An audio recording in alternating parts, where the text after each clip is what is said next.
Margaret Connors lay propped up in the hospital bed, which resided in her master bedroom. The long stream of visitors had finally ended, and she was left with only her immediate family. She sighed deeply, adjusting her body to lessen the continuous pain. It was still manageable with the current medication, but that time was quickly coming to an end. The simple fact was that she was dying.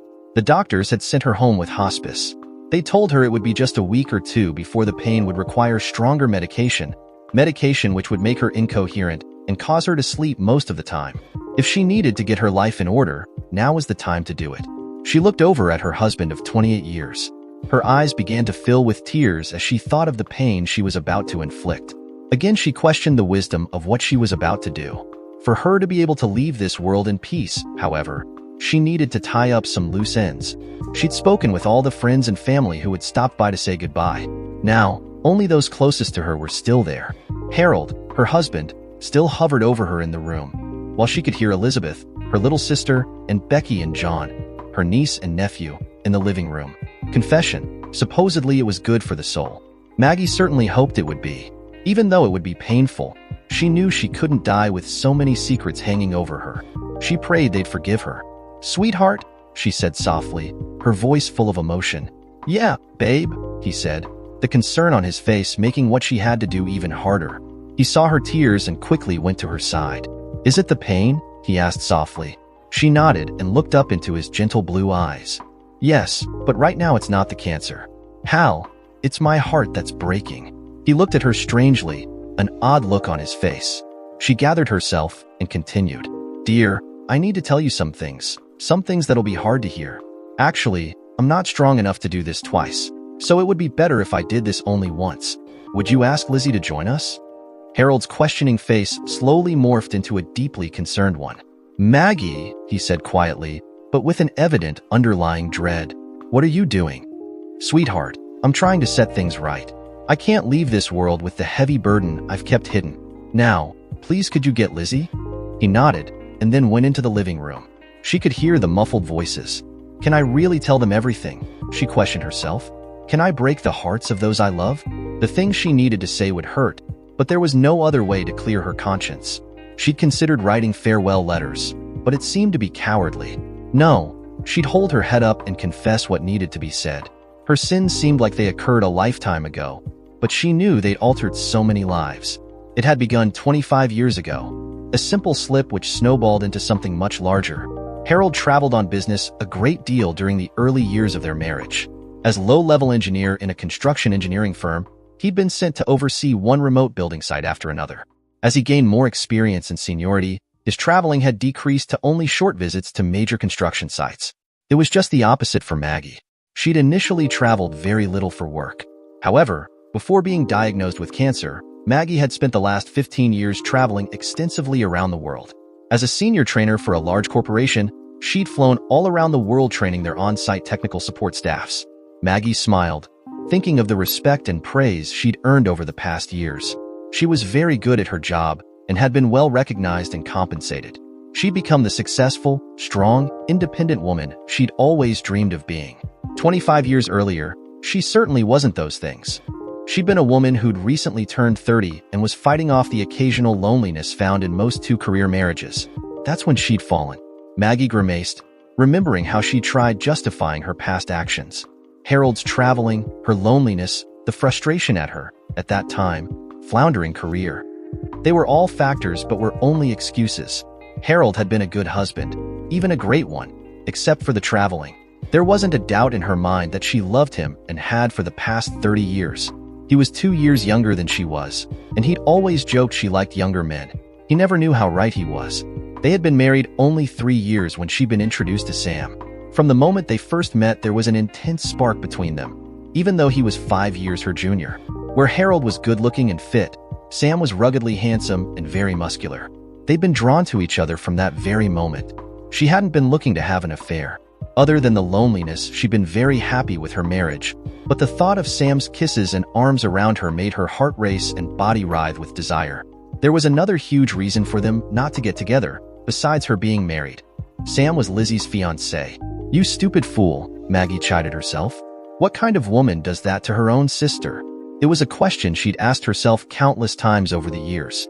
The answers she'd found were too painful to dwell on. Maggie had always been the dominant older sister. There had been many times growing up when Lizzie's adoration of her older sister had closely resembled idol worship. Where Maggie was gregarious and outgoing, Lizzie was more shy and reserved. Both sisters were attractive and tended to draw lots of male attention, even though the types of guys each one attracted differed. That was why Sam had caught her by surprise.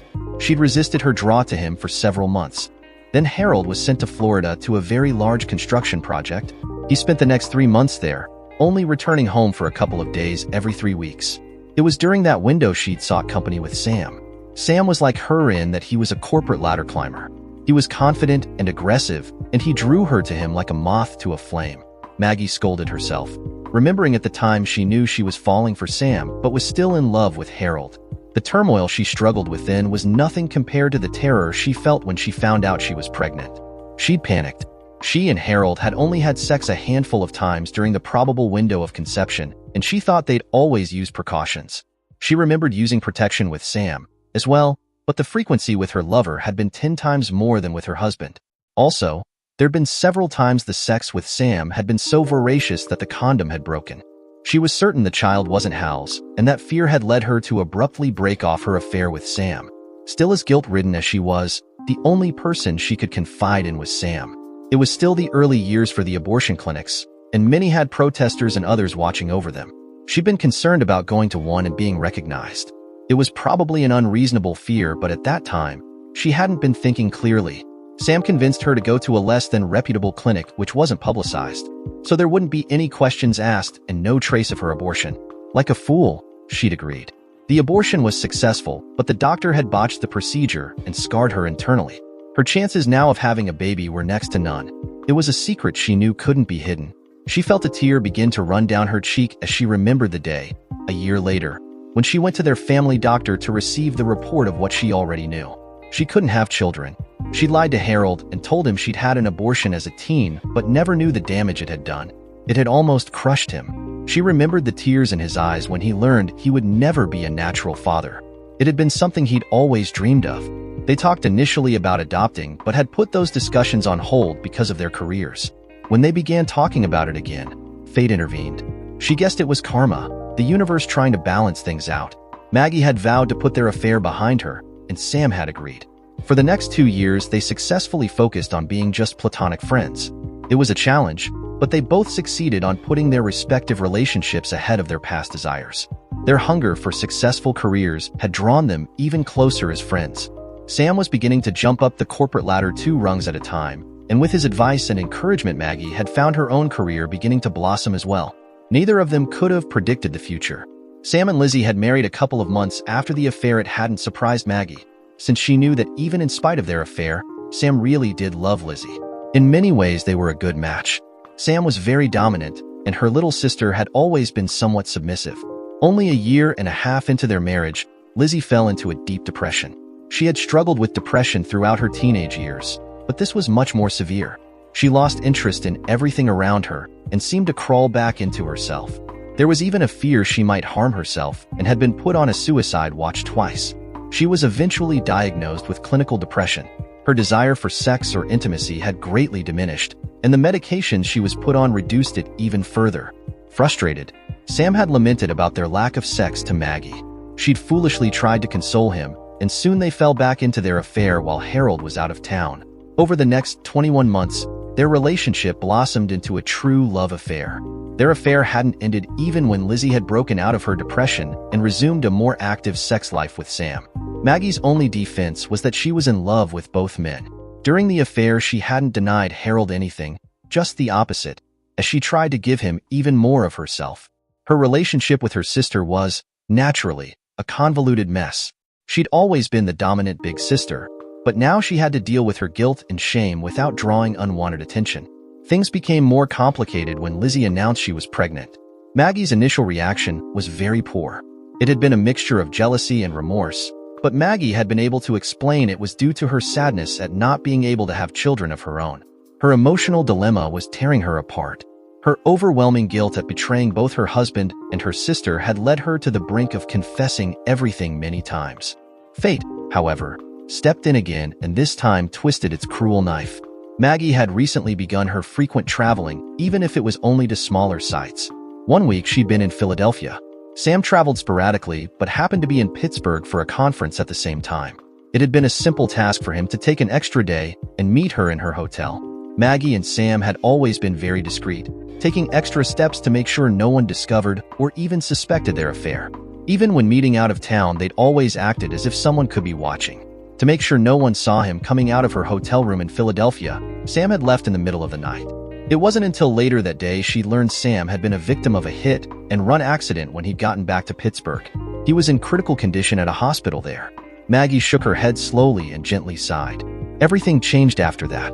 Sam's world turned into a nightmare and threatened to drag her down with it. Maggie had been horrified when she'd initially visited him. Physically, he'd been a mass of cuts, bruises, and broken bones. Maggie knew those would fully heal. However, Sam had two other injuries which wouldn't. Tragically, he'd broken his back and was now partially paralyzed from the waist down. He'd also survived a very severe blow to his head. As well, he'd been diagnosed as having a moderate traumatic brain injury. It wasn't noticeable, since it didn't affect his speech, but his memory was clouded at times, and it caused him to have problems controlling his emotions. He'd spent the next 2 months in a rehab hospital. When he was released, he wasn't the same man. Between the trauma from his accident and being confined to a wheelchair, Maggie watched Sam as he emotionally ricocheted from being bitter to being angry to being depressed. The confident, and even sometimes arrogant, man who'd been her lover was now a shadow of his former self. Over the next few months, her pregnant sister hovered over him, and Maggie was forced to limit her involvement to one of a concerned sister-in-law. She painfully watched as her lover became more and more dependent upon his wife. She quickly recognized Sam's love for Lizzie was growing stronger as a result, as well. When Maggie was eventually able to talk to Sam privately, they both agreed their affair had ended. They parted, vowing never to tell their spouses about their indiscretions. Unfortunately, with his physical and emotional issues, Sam's career suffered dramatically. The company he worked for didn't abandon him, but his rapid advancement had left him with few friends and many enemies. It quickly became evident his upward mobility with the company had come to an end. That realization caused Sam to fall into an even deeper despair. He began clinging to Lizzie like a drowning man, holding on to a life preserver. It was frightening for Maggie to watch as Sam faded away. The only good thing coming out of that nightmare was the once shy and reserved Lizzie was coming into her own. Still, by the time Becky was born, it was obvious that Lizzie and Sam would need extra help. With their insurance money and savings, along with Sam's large inheritance, they were able to buy the house across the street. Sam's parents had given them his inheritance early in order to financially take care of his needs that their insurance wouldn't cover. At first, Maggie and Harold visited daily. She would help Lizzie take care of Becky and some of the household chores while Harold helped with those things around the house Sam couldn't do anymore. Over the next 2 years, she'd watched Sam's personality weaken as her sister blossomed. Lizzie was a natural, nurturing mother and wife, and looked after Becky and Sam like a hawk. In some ways, Maggie thought she was smothering Sam with her overprotectiveness, but the alternatives of having someone else watching over him weren't an option. Harold was able to spend more time helping them since he'd begun traveling less. Maggie's career, however, was taking off, and she'd begun traveling much more. One of the side benefits was that her husband was getting to play Uncle Harry with the baby. It was a benefit which helped Maggie ease her conscience as she threw herself into her career. Maggie was still ashamed as she remembered how she'd spent less and less time around Sam that last year. He wasn't the man she'd fallen in love with, the man for whom she'd risked her marriage and relationship with her sister. He'd become sad and pathetic. She wasn't sure why she'd avoided him, but she suspected she'd finally begun to realize what a fool she'd been to think they were soulmates. As she increasingly stayed away from Sam and Lizzie's home, she'd encouraged Harold to spend more time over there when he wasn't traveling. It had given her a level of peace, knowing he was going over there in her place. In hindsight, it was probably unwise. She hadn't considered the effect of Sam seeing the man he'd cucked for years doing things around his home he couldn't. It must have contributed to how things turned out. When she'd heard Sam had taken his own life, she was more saddened than surprised. Lizzie was naturally distraught, first because she'd lost her husband and secondly, because she just found out she was pregnant. Maggie had been aware Sam's paralysis had affected his sexual performance, but was surprised to learn it hadn't affected his potency. At the time, Lizzie had lamented that if her husband had known about the baby, he might not have killed himself. Maggie seriously doubted that. It had been obvious Sam hadn't been able to cope with not being the alpha dog in a dog-eat-dog world. After Sam's death, Both Maggie and Harold made sure Lizzie and Becky were taken care of. Even though Sam's life insurance wouldn't pay out because of his suicide, his inheritance allowed Lizzie to stay home and look after her children for several years. It was initially discussed if Lizzie and Becky should move in with them, but Maggie wasn't high on that idea. With Sam gone, Maggie was concerned Lizzie and Harold might get too close. She knew both of them were fond of each other, much like a brother and sister, and would never cross those boundaries, but there was no reason to tempt fate. By that time, Maggie had poured herself into strengthening her marriage and was beginning to receive the benefits. Their sex life was great, and she and Harold seemed to settle into a very comfortable two-career and no-children marriage. Maggie had wished those good things upon her sister as well. It was almost a year after John was born before Lizzie began to date again, even if only rarely. Lizzie was pretty and had become much more confident with motherhood, so it made sense she'd begin looking for another husband at some time. The man she settled on had shocked Maggie. His name was Jim, and he lived in another state. Lizzie had met him through a dating service. What had stunned Maggie was that he was still married. Technically, he'd been separated from his wife for years, but he was still married. Added was the fact his status wasn't going to change anytime soon because of his young children and the family's legal and financial situations. Maggie had been flabbergasted at the extent of the changes in her sister over the past few years. Her once timid and reserved sister was now colder and more aggressive. When she questioned Lizzie about the obvious lack of a future her relationship with Jim held, her sister had informed her that because of his situation, she and Jim had agreed to have very limited interaction with each other's families. Besides, Lizzie had explained, Harold was an outstanding male role model for Becky and John anyway. Lizzie had told her she was content to let Harold continue to be their father figure while Jim took care of her other needs. Maggie had reluctantly agreed, partially out of guilt and partially because Harold absolutely adored his niece and nephew. That's when the cycle they'd been in for the last 18 years began. Lizzie had her romantic interest on the side. Harold got to play daddy with her kids, and Maggie got her husband and a great career.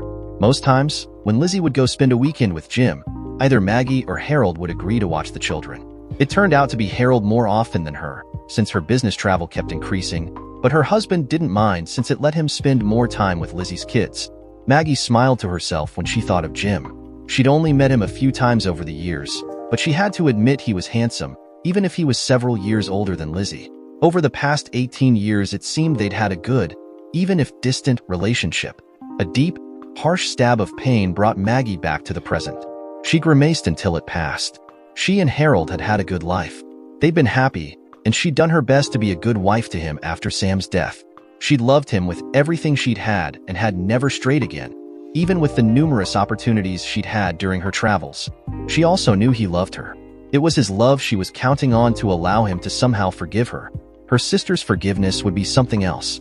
Maggie knew Lizzie would probably hate her, initially. She was hoping her actions over the past 20 years would help.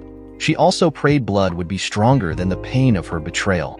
She decided she'd tell them at the same time. Not only did she not have the strength to go through this twice, but she felt maybe they might find the strength to forgive her and each other. It wasn't the first time the thoughts of her husband and sister eventually becoming a couple had crossed her mind. She wondered if they would ever dare to cross the boundary from their brother-sister relationship to a more romantic one after her death. Maggie still wasn't sure what she thought about that. She was torn between her desire to make sure Harold was taken care of after her death and the jealousy of thinking about her husband with another woman. Selfish to the end. Huh? She scolded herself. This will be my final penance, encouraging the two of them to step past the sibling barrier and seek each other out romantically. She knew her husband would be devastated by her death, so seeking solace in her sister's arms wasn't too much of a stretch. Lizzie's relationship with Jim had cooled dramatically. It seemed when all his children were old enough to leave home, he decided against pursuing his divorce. She hadn't spoken about Jim or gone to see him in over a year, a few months after Maggie's cancer had been diagnosed. Since then, Lizzie and the kids had spent a lot of time around Maggie and Harold. Maggie was truly thankful, since they'd been a godsend for both her and her husband. Harold opened the bedroom door and cautiously entered. Over his shoulder came the voices of Becky and John. "Bye, Aunt Maggie," they called out from the other room. "We'll be back over in a little while," Becky added. "Later, Harry," they both chimed as they closed the front door. Maggie stifled a laugh. She knew her husband hated being called Harry and corrected anyone who mistakenly called him that. Well, everyone except Becky and John. Them, he'd never correct. It had been their pet name for him since they were little. Even Lizzie had followed suit. calling him Harry a couple years later. She'd asked her sister about it once years ago, and Lizzie had told her she did it at first so as not to confuse her small kids at the time, but also to tease Harold. Maggie had understood and laughed, but had sworn to herself she'd never call him that. To her, Harold would always be her Hal. Her husband stood at the foot of her bed as her sister sat beside her and held her hand. She stared at them and smiled. Harold was still nice-looking and fairly fit, even at 53. Maggie had blossomed into a very attractive woman and was still so, even for a 51-year-old. I wanted to talk to you both before my situation deteriorates even more. It won't be long before I'll be struggling simply to talk or keep a coherent thought in my head. So, she said with a sad smile, before that happens, I need to confess some things to you both. Maggie, please, do not do this, Harold said quietly, his voice full of emotion. She looked at him, and her heart began to break. She'd always known he'd suspected something between her and Sam, but those doubts had only first surfaced after Sam's death. She was sure he never confronted her because he desperately loved her and knew Sam would never be a threat to him. She'd wondered if Sam had ever hinted at their affair. She dismissed the thought since Harold would have no doubt approached Lizzie, and Lizzie would have certainly confronted her. Regardless, it had taken Maggie years before she was confident Harold knew there was no one in her life but him. It had been done solely by actions so as not to draw any unwanted attention, but over the years Maggie knew Harold didn't doubt her love for him. Now, however, she could see the frustration building in her husband. He obviously wanted to avoid this. It was typical of him, since he disliked confrontation. Those times he would confront, he'd do it in a very cold, businesslike way. I'm sorry, sweetheart, she said gently. I need the truth to come out and I'm running out of time. Please, Harold said sternly. Let the past stay in the past. Hal, I need to do this, she replied, trying not to sound condescending. I don't want to leave this world with these secrets between the three of us. Damn it, Maggie, he snapped. I'm begging you, leave it alone. His emotional outburst took her back momentarily. Her need to unburden herself of her guilt, though, overrode his protest. I'm sorry, Hal, I can't do that. She looked over at her little sister, and she felt her heart tighten. Lizzie's face was full of both dread and anticipation. Of course, Maggie thought to herself, she isn't stupid either. Naturally, she'd suspected something, as well. She gathered her resolve and continued. It was time. They say the truth would set a person free. Maggie prayed they were right. I'm so very, very sorry. Maggie's voice croaked with emotion. But I have to ask both of you for your forgiveness. Years ago, I betrayed both of you. Over 20 years ago, I had an affair with Sam. Maggie thought she prepared herself, but the pained looks on her sister's and husband's faces broke her heart. Lizzie couldn't look at her, and Harold wouldn't take his eyes off of her. She didn't know which was worse. I'm sorry, I don't know how to ask this, Maggie said softly with tears in her eyes. But I hope you can find it in your hearts to somehow forgive me. Her husband stared at her with an expression which made her question whether she'd done the right thing by confessing. Her sister had released her hand and had buried her face in her hands. For several seconds, a terrible silence shrouded the trio. Then Harold's calm voice shattered the awkward silence. Why? I'm sorry, Hal, Maggie said gently. I wish my reasons were better, but they aren't. I was lonely and foolish. I thought I was in love with him. I knew it was wrong, but I thought he was my soulmate. That's not what I meant, her husband responded coldly. I meant, why are you doing this now? Why cause all this pain? I'm sorry, but I needed to do this. I needed to ask your forgiveness before it was too late. What about our needs? Harold stated, his voice shaking with emotion. What about what Lizzie and I needed? Maggie helplessly stared silently at them. Lizzie looked at her sister. All I want to know is how, Lizzie said with tears running down her cheeks. How could you do that to me?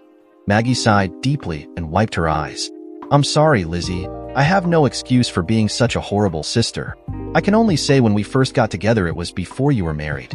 Bullshit. Lizzie hissed. We were engaged, so he was already mine. Why would you need to take him away from me? Besides, you were married, weren't you?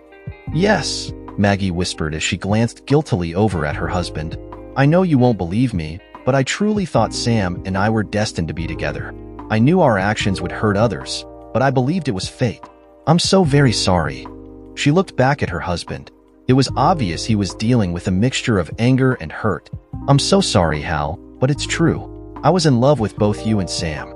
I love you, Hal, and I always have, but Sam was like my soulmate, or at least I thought so at the time.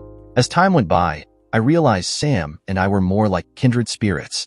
If I would have learned that sooner, we could have remained only as good friends instead of lovers. As it was, I ended up betraying both you and Lizzie. I know it may not seem like it now, but I've always loved you, Hal. Lizzie snorted in disgust, and Harold sighed deeply. I believe you, he said solemnly, much to Maggie's surprise. I believe you when you say you loved both of us, but I don't believe your love for Sam was love at first sight. It might have ended like that, but that's not how it started.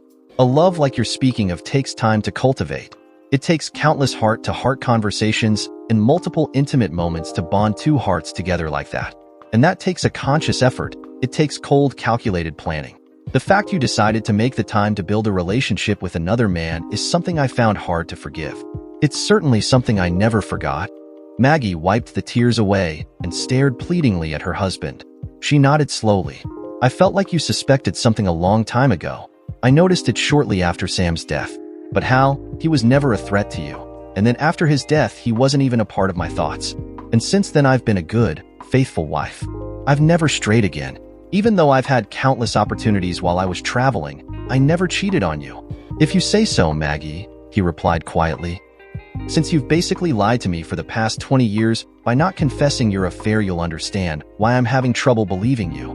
But even if you've done what you say, it doesn't undo your affair with Sam. Now does it?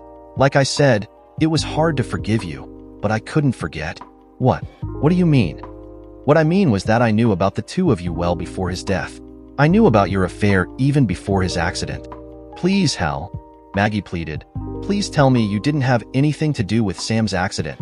Well, I can truthfully say the importance of my role is somewhat subjective, depending on who's asking. I'd like to think my involvement as indirectly responsible for his misfortune. Oh, Hal, how could you? Well, Maggie, the same question could have been asked of both of you. What did Lizzie or I ever do to deserve your betrayal? Maggie was silent as her tears streamed down her face. Slowly, her forehead pinched as the question formed in her mind. But how? How did you find out? I told him, Lizzie interjected in a cold voice. Maggie gasped. You knew? Yes, Lizzie said, drying her eyes. But when? How? Lizzie looked over at Harold. She appeared to be looking for a sign, or some type of permission. Apparently, she received it when Harold grimaced and nodded. Well, Lizzie continued, we decided not to air everything, hoping you would die in peace with your secrets. However, you chose to open Pandora's box, and I guess everything will come out now. I'm sorry. To start, I found out about you sleeping with my husband only a year and a half into my marriage. No, Maggie gasped in horror. Oh God, no. Why do you think I fell into such a deep depression? Lizzie asked calmly. That's what happens when you find out two of the people you trust most in life are betraying you. Learning my husband had slept with my older sister while we were engaged almost crushed me. Maggie buried her face in her hands and wept. I never knew. Of course you didn't. You were so damn selfish. It was always about you, even when we were growing up. Lizzie glared at her sister, waiting to see if there would be a response. When there wasn't, she continued. I came so close to giving up back then. I was alone, since I was afraid to approach Harry about it. The reason for my fear was because if he already knew, I would have completely lost it. Having all three of the people I loved the most betray me would have been too much. I tried to keep holding on to the fact this had happened before we were married. It was weak, but at least it was something. I finally worked myself out of my depression and began to try to heal my marriage.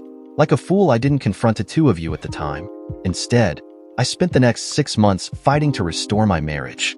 Imagine my surprise when I found out my sister was sharing my husband's bed again. That's when I started leaving a small recorder in our bedroom, as well as in yours and Harry's bedroom whenever he traveled. It didn't take long before I had the evidence of your affair. I was torn between despair and anger when I realized I'd been in competition with my sister for my husband's affections for the past 16 months. When I felt myself starting to fall back into my depression, I chanced confronting Harry. I'm ashamed to say I was relieved when I found out he was as clueless as I'd been. I'd found an ally, and it gave me the strength to hang on. Harry was a godsend. With his friendship and support, I was able not to fall apart again. Maggie's forlorn face began to give way to shock and realization. She stared at her husband and tried to stifle a sob. But would mean you knew even before? She whispered.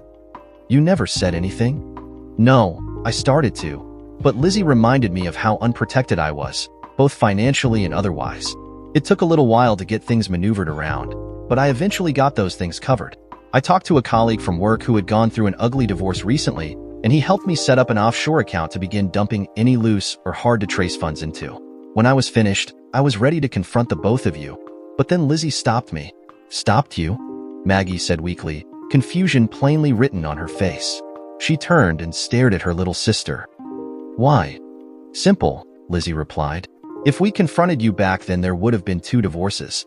Afterwards, you and Sam would likely have gotten together. So the only ones really losing anything would have been Harry and me. So I proposed an alternative to confronting you. Lizzie looked over and sheepishly smiled at Harold. He shook his head slowly and tried to hide a small grin. Maggie stared at her husband in shock and horror. Sorry, sweetheart, Harold said, his face starting to redden. But it was quite the proposal. If it makes you feel better, sister, Lizzie interjected. Harry really struggled with my proposition, at least initially. But when he heard some of my tape recordings of your meetings with my husband, he relented. I know hearing you profess your love for him countless times has kept some ember of hope alive within him. Though I also know listening to you declare your love for my husband, as well as hearing other things, was the final blow. I'm certain that was what finally convinced him to accept my offer for a revenge affair. Maggie lay there, her mouth opening and closing like a landed fish. Her mind raced as she began connecting the dots. Lizzie continued as if she was reading a report in a staff meeting. What Harry and I had back then was more a friends with benefits type of relationship. I don't know how long it would have lasted, but then I ran into the same problem you did. I turned up pregnant and didn't know whether it was my husband's or my lover's child. Maggie gasped. You knew, she whispered as the tears began streaming down her cheeks again. Yes, you made mention of it a few times during the recordings, Lizzie explained. I was still very wary of how Sam might react. So when I mentioned it to him, I said there was a possibility I might be pregnant. He reacted very strangely. So a couple of days later, I told him it was a false alarm. I saw him visibly relax when I said that. He may have forgotten about his reaction, but I didn't. I called his mother later that week. Sam's parents were living in France at the time. His family was never close, but I asked her if she remembered if Sam liked children. She said she thought he did, but she doubted he'd ever agree to adopt any. She also said Sam had told them we'd already discussed all this before we were married. The fact was, there wouldn't be any children since he was sterile. Sterile? Maggie gasped in horror. Yes, it seems he had complications with some childhood disease. But, Maggie stammered, her face growing pale. That would mean… Yes, Harold interrupted coldly. That would mean you killed our child to cover up your affair, and your soulmate knew it wasn't his. No, God no, Maggie wailed. Oh, God please no. She curled up into a ball and wrapped her arms around her frail legs. It felt like her heart was shattering and she was struggling to breathe. No! Her heart cried out, but she knew it was true. How could Sam have done that to me? Oh God, what must Hal think of me? He must have hated me. Maggie fought to control her breathing. The tears streamed down her face as she stared silently at her husband with a look of abject shame. I'm so sorry, she whispered. I didn't know. That was the other thing, Harold continued, ignoring her last statement, which eventually drove me into Lizzie's bed. Both Hal and Lizzie silently watched as Maggie sobbed. A wide range of emotions danced across their faces. There was a mixture of pity and compassion, guilt and remorse, and even anger and pain. Hal broke the uncomfortable silence by continuing. So then we had a problem. Lizzie was actually in fact pregnant with Becky, and Sam would soon realize it. How he would react was a mystery, but it was certain it would be explosive since everything was about to be exposed. That's when I made some decisions and made some calls. Sam eventually did confront Lizzie, and she countered by throwing his affair and his sterility back at him. She lied about who the actual father was and said it had been a one-time, revenge thing. She also told him if he told anyone, she'd confront you and destroy any hopes of the relationship he dreamed of having with you. She also threatened to tell me and see if I wouldn't seek revenge and come after him. That bought us a little time. It wasn't much, and obviously didn't stop him from continuing his affair with you. But then you both went to Pennsylvania. Then Sam had his accident, and your affair was over. Maggie's eyes widened. You tried to have Sam killed? She croaked. No, I actually asked that your affair be ended without you being physically harmed. The particulars weren't important. I was surprised when it happened, and even more so with the end results. How could you? Maggie stammered. If you're asking how I could do something like that to that a-hole, please, you've got to be joking. Let's see. He claimed to be my caring brother-in-law, was cheating on my sister-in-law, screwing my loving wife behind my back, and played a major role in killing my unborn child. How could I not do something like that to him? Now can you understand why I had no problem if the piece of shit died or not? Maggie closed her eyes, beginning to realize the repercussions her affair had had on her husband and sister. It was her and Sam's betrayal which had damaged her husband and her sister, changed who they were. Hal's calm voice awoke her from her epiphany. Now if you're asking about the logistics, well, it wasn't difficult. I simply moved a little money from my offshore account and added it to a couple of promises to undercharge for services on specific construction projects to cover the cost. Maggie, don't look so surprised. Every person who's ever been in construction has worked with people who claim to know someone who knows someone. The thing is, a few of them actually do. Lizzie gently continued. When Sam got out of the hospital, we all knew he wasn't the same. He was broken physically and fragile emotionally. He lied to my face and swore your affair had ended before he went to Pittsburgh. He swore he wanted to work on our marriage if I'd abort my baby. I told him since he was sterile I was keeping the child, but agreed to never tell anyone she wasn't his. I also told him if he ever told you I knew, I'd do everything possible to ruin what was left of his life. You see, sister, he did love you. But I made sure to emphasize that you would never end up back with him once you learned of his part in your abortion. He asked me why I didn't want you or Harry to know. I explained to him if he told you I'd be forced to confront both you and Harry, and there was a good chance I'd lose both a sister and a brother-in-law. I told him it wasn't something I was willing to risk because I still needed you both. Reluctantly, he agreed. Afterwards, Harry helped me to tie up our finances. We locked up most of Sam and my money, so he wouldn't be able to use it to threaten me in a divorce. That started several months of hell with us trying to determine if there was any reason to save our marriage. I know Sam still hoped there was, but I knew there wasn't. I was simply trying to figure out what to do next. Sam continued to slowly recover from his accident. It was very difficult for him, and he was frustrated as he watched my pregnancy continue. After Becky was born, he struggled to even hold her. I think we both realized things would never be okay between us again. My problem was I couldn't get over his betrayal, and it was even worse since he'd done it with my sister. To make things even more complicated, I realized I had very strong feelings for your husband by that time. Our revenge affair had ended after the accident. I'd wanted to continue, but Harry still loved you. So we decided to work on our respective marriages until after Becky was born. Things for Sam were quickly spiraling downward. His work started falling apart and our marriage was dying. He desperately tried to hang on, but it was a losing battle. Then when Becky was about 5 months old, Sam figured out who the father was.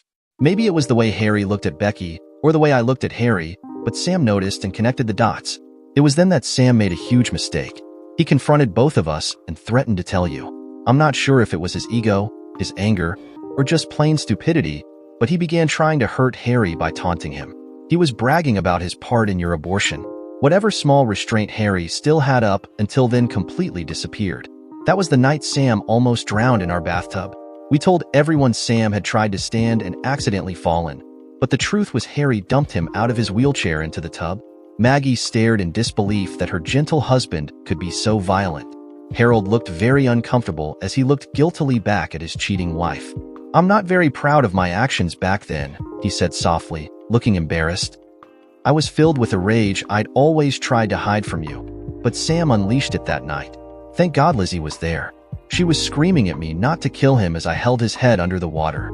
She finally got me to come to my senses, or I probably would have killed him. Once she'd gotten through to me, I pulled him out of the bathtub. He was choking and gasping and crying. I told him one word from him and I'd finish this and make sure it looked like his other accident. I could see in his eyes the realization of what I just said, and I'm sure he knew I would make good on my threat. After that, things got pretty strange. Why? Maggie said in a stunned voice. What do you mean strange? Well, Harold started.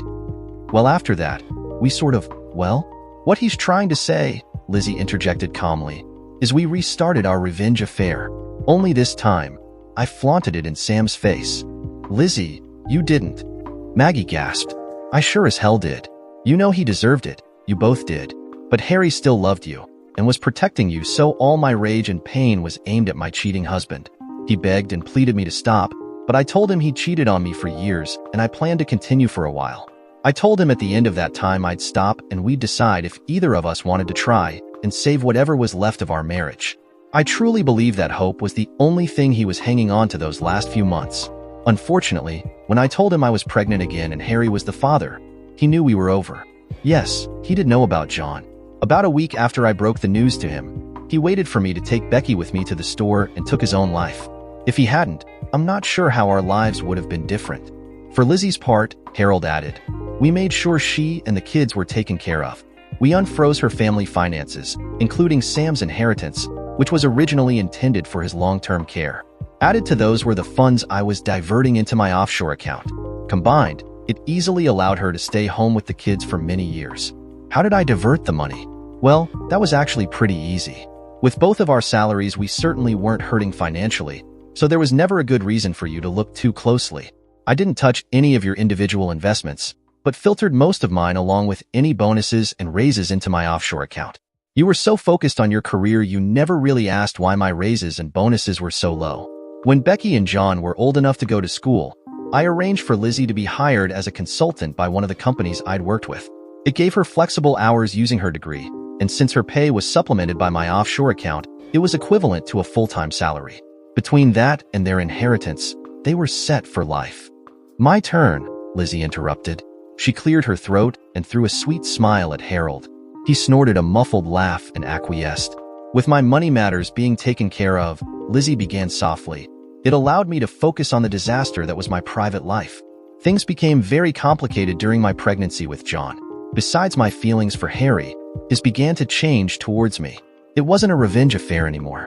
Harry had begun to care for me more than as a friend. Maggie quickly looked back and forth between her sister and husband. Her question was obvious. It was on the tip of her tongue, but she was terrified to ask it. You see, sweetheart, Harold said gently, I really do understand when you said you were in love with both Sam and I. I found myself doing the same thing. Of course, I would have never allowed myself to fall in love with Lizzie if I hadn't learned about your cheating first. Regardless, I was now faced with a dilemma. I was beginning to care deeply for Lizzie, but I still loved you.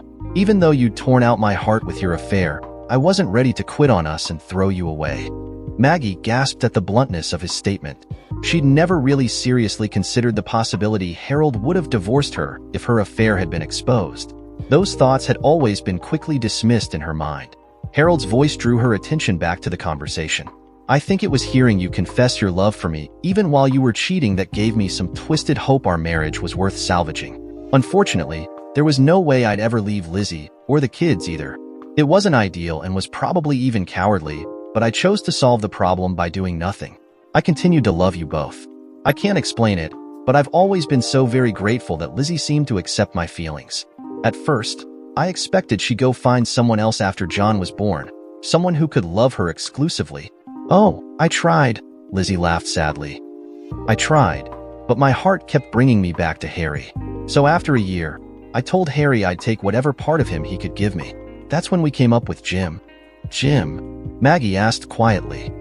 Jim wasn't real? Oh, Jim was real, Harold said, smiling. He was a client of mine from Washington. He owed me a favor and was willing to act like Lizzie's boyfriend the rare times he was in town visiting my company. I know he and his husband thought it was hilarious, him pretending to have a girlfriend. But your visits? Maggie whispered, obviously both physically and emotionally spent.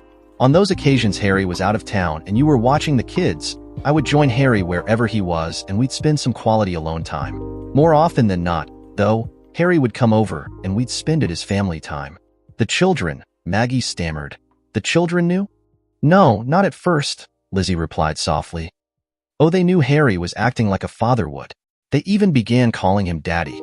We quickly put a stop to that by having them call him Harry instead.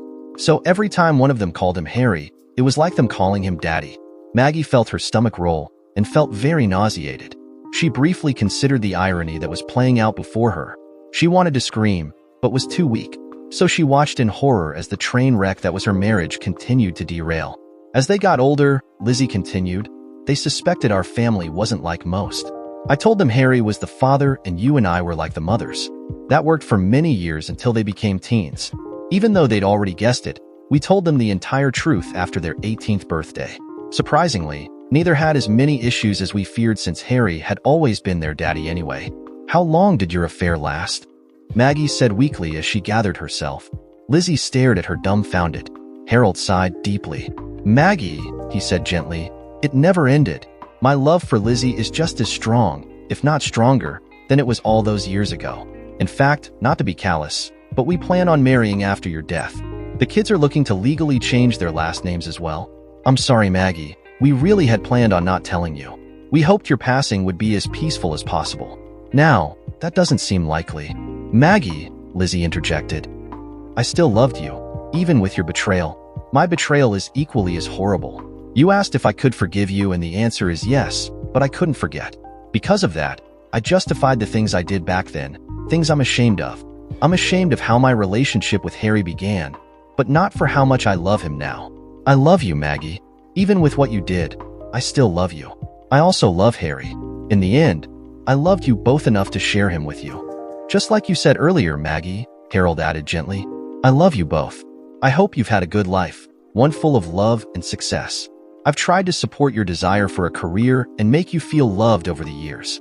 You asked us to forgive you earlier, and I can honestly say we have, but your affair changed the dynamics of our marriage dramatically. Now the question is, can you forgive us? Maggie sat stunned. Her world as she'd known it was crumbling down around her. Things she'd once believed were unshakably true were false. Her heart raced and her breathing was labored as she struggled to wrap her mind around what she'd been told. Then she heard Harold's soft voice drawing her attention. Maggie. She looked up and stared at her husband and sister. Harold stood behind Lizzie and wrapped his arms around her as her sister wiped any remaining tears from her eyes. Maggie, he continued, I'm sorry you wouldn't listen and chose to air all of this. We'd hoped to avoid all of this. Even so, we realize we've had 20 years to learn to forgive you. You have less than a few weeks. We're going to go into the living room and let you think. Lizzie stood up and began to follow Harold out of the room.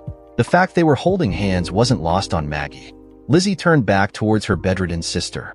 Call us if you still need to talk, Lizzie said sadly, or if you come to any decisions. Maggie curled up into a ball and wept. Her soul seemed to have been torn out of her body by the pain in her heart. This wasn't the way she expected things to go. The truth in all its ugliness was exposed. The dying woman was now faced with a harsh dilemma. Could she forgive those who she'd just asked to forgive her? Even more distressing was the realization that in a week or two, it wouldn't even matter. Dear listeners, please share your thoughts in the comments section below and don't forget to like, share, and subscribe.